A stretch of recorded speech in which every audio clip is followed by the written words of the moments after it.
¿Qué tal amigos? ¿Cómo están? Sean bienvenidos una vez más aquí a su canal Comenta Fantástico.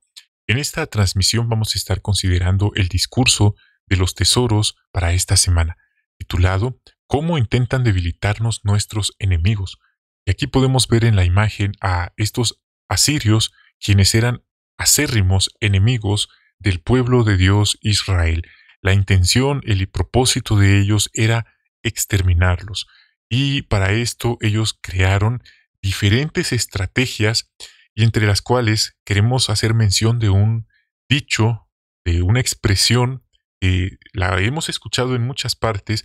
El origen suele ser desconocido porque algunos se lo atribuyen a Napoleón, otros se la atribuyen a Julio César, pero el punto es que esa frase tiene mucha verdad. Divide y vencerás.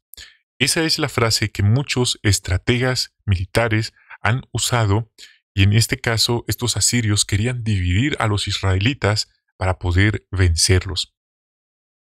¿Y sabe algo? Esa frase también está en la Biblia.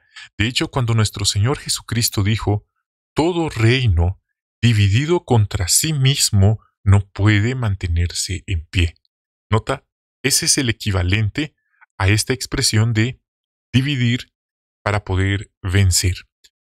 Entonces, esta expresión tuvo su cumplimiento en tiempos bíblicos y también en nuestros días, ya que Dios también tiene un pueblo en tiempos modernos que tiene también enemigos, y estos enemigos también intentan dividirnos, intentan debilitarnos para vencernos. Vamos aquí al segundo de Reyes, tenemos el 18, 19 al 21, y note cómo ellos dividieron al pueblo. Dice, Rabsaqué les dijo, hagan el favor de decirle a Ezequías, esto es lo que dice, note, esto es lo que dice el gran rey de Asiria. ¿Por qué están tan confiados?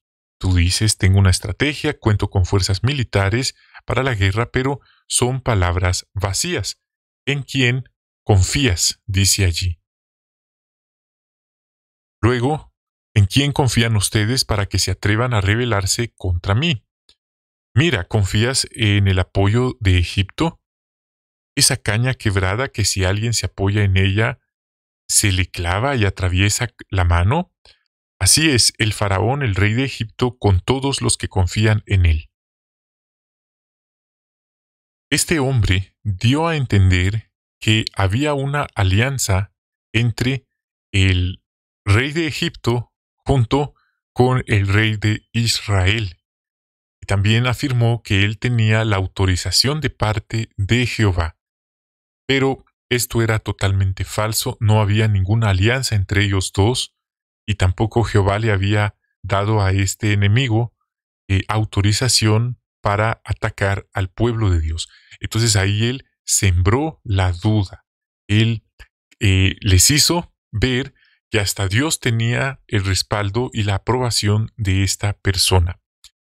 Entonces ahí está la primera estrategia para dividirnos. Intentan desanimarnos diciendo mentiras sobre los que nos dirigen. En este contexto vimos que este asirio, este hombre Rabsaqué, dijo mentiras sobre el rey, que él estaba coludido con un rey egipcio y que de todas maneras iban a perder, pero eso era mentira, una descarada mentira. La siguiente que vemos aquí en el segundo de los Reyes 18:22 dice, si ustedes me dicen confiamos en Jehová, ¿acaso no era de él los lugares altos y los altares que Ezequías quitó diciéndoles a Judá y a Jerusalén, es ante este altar en Jerusalén ante el que deben inclinarse? 25. Además, ¿acaso vine a destruir este lugar sin la autorización de Jehová? Jehová mismo me dijo, sube a atacar este país y destrúyelo. Note, ahí está. Dijo que era una orden que Dios le dio de subir y atacar ese país y destruirlo, lo cual era una descarada mentira, sin duda alguna. Esta fue una estrategia bastante astuta, no vamos a decir inteligente, porque la astucia es aquella persona que piensa premeditadamente estrategias muy efectivas, pero hay maldad tras esas estrategias. Por eso la astucia, una persona astuta no es lo mismo que una persona inteligente. La persona astuta usa su inteligencia para dañar a los demás. Y hay varios ejemplos, y este es uno de ellos. Rabsaqué trató de sembrar dudas diciendo que era Dios el que le había dado la orden de eliminar ese país. Dio a entender que Jehová no iba a defender a sus siervos, pues estaba enojado con ellos.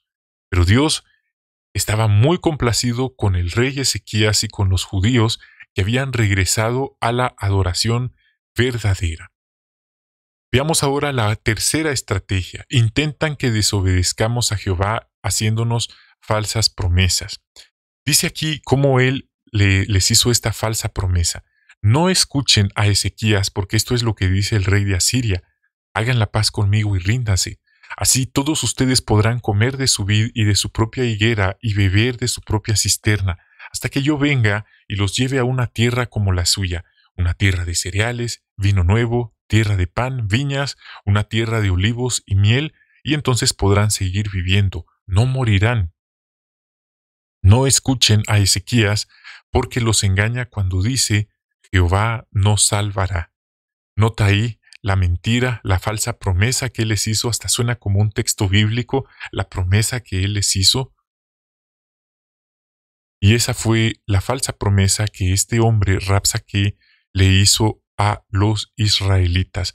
Este es un punto interesante, ya que estos emisarios recurrieron a diversas técnicas, hablando en hebreo incluso, para que todos los entendieran. ¿Cómo aprendieron el hebreo? Sin duda que hay una explicación por eso, pero trataron de convencer, de sembrar la duda, la discordia. ¿Será verdad lo que nos dijo el rey? Porque este hombre nos está diciendo otra cosa, nos ofrece otra cosa. ¿Cuál es más atractiva de estas ofertas? La del rey tal vez no es tan atractiva como la de este Rabsaqué. Y esa fue la discordia, la duda, para que ellos estuvieran divididos y se sometieran a los asirios. Falsas promesas. Y afirmó que así como esos dioses paganos no habían protegido a las naciones que ya habían eliminado, tampoco Dios iba a poder librar a su pueblo de estos asirios. El pueblo, sabiamente, note, se negó a responder a aquella propaganda difamatoria. Dice que dieron la vuelta y se marcharon, no le dijeron nada, no se pusieron a atacarlo, a cuestionarlo, no se pusieron a intentar razonar con él. Eso no es verdad, nuestro rey es leal a Dios, Dios nos va a cuidar.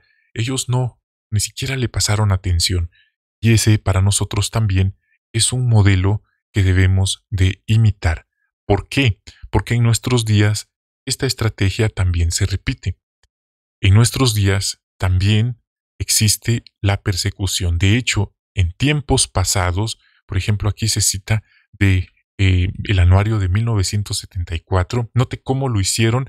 Dice, es interesante el hecho de que los de la SS, que a menudo usaban las tretas más sucias para tratar de hacer que alguien firmara la declaración, frecuentemente se volvían contra los que de hecho firmaban una vez que lo hacían y los hostigaban más que antes. Alguien llamado Carl confirma esto. Nadie era más víctima de las triquiñuelas en los campos de concentración que los testigos de Jehová. Se pensaba que de este modo se les persuadiría a firmar la declaración. Repetidamente se les pedía que lo hicieran. Algunos sí la firmaron, pero en la mayoría de los casos tuvieron que esperar más de un año para que se les pusiera en libertad. No les fueron leales, no cumplieron sus promesas como se las habían ofrecido. Durante ese tiempo, con frecuencia, los insultaban públicamente llamándolos hipócritas, cobardes, se les obligaba a dar un llamado paseo de honor alrededor de sus hermanos antes que se les permitiera salir del campo.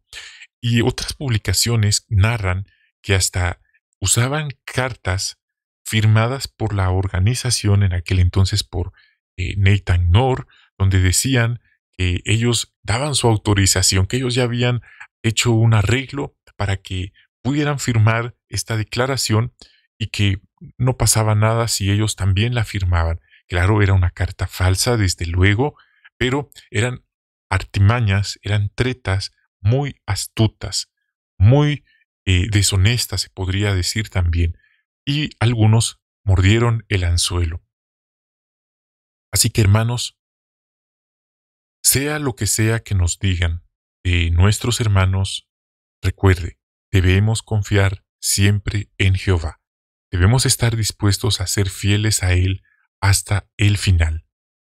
Es verdad, la organización de Jehová es perfecta, Jehová es perfecto, pero todos sus siervos, estamos aquí en esta tierra, somos imperfectos. Eso es totalmente cierto, pero confiamos y servimos a un Dios perfecto. Así es que, si usted quiere pensar correctamente, medite en esta pregunta. ¿Cómo se puede preparar usted desde ya para aguantar la persecución? Recuerde, ya hemos mencionado cómo en el futuro se va a manifestar la marca del capítulo 13 de Apocalipsis y cómo muchas religiones y sus dirigentes van a decirle a sus miembros abierta y descaradamente que la acepten, así como hoy aceptan muchas abominaciones y muchos pecados y dicen que no hay que tomar la Biblia de manera tan literal. Cuando todo esto ocurra, nosotros no vamos a esperar que la organización nos mande una carta porque ya sabemos lo que dice la Biblia. Ahora, hay de aquellos que no saben que la Biblia, lo que la Biblia dice. Así es que hoy tener nuestra neutralidad, aprender a decir no, aprender a ir en contra del rebaño, es decir, en contra de la opinión de la mayoría, es una forma de prepararnos para aguantar la persecución. Recuerde, entender los principios bíblicos, entender lo que dice la Biblia y estar dispuestos, porque uno debe ser honesto con uno mismo. ¿Qué es lo que realmente quiere? ¿O hasta dónde está dispuesto a llegar por su fe? Entonces, ya vimos las estrategias que usan los asirios modernos para debilitarnos, para dividirnos, pero si nosotros estamos en sintonía con Jehová, con sus mandamientos, sin importar qué digan los seres humanos, nosotros vamos a estar fieles hasta el final, sin importar que nos digan, aquí está esta carta firmada por la sede mundial, nosotros sabemos que hemos creído, le hemos servido y le servimos a Jehová, y eso no nos va a desviar del punto. Es así como llegamos al final de esta transmisión. Gracias por haber estudiado con nosotros. Les enviamos nuestro cariño y amor cristiano. Muchas bendiciones de Jehová y hasta la próxima.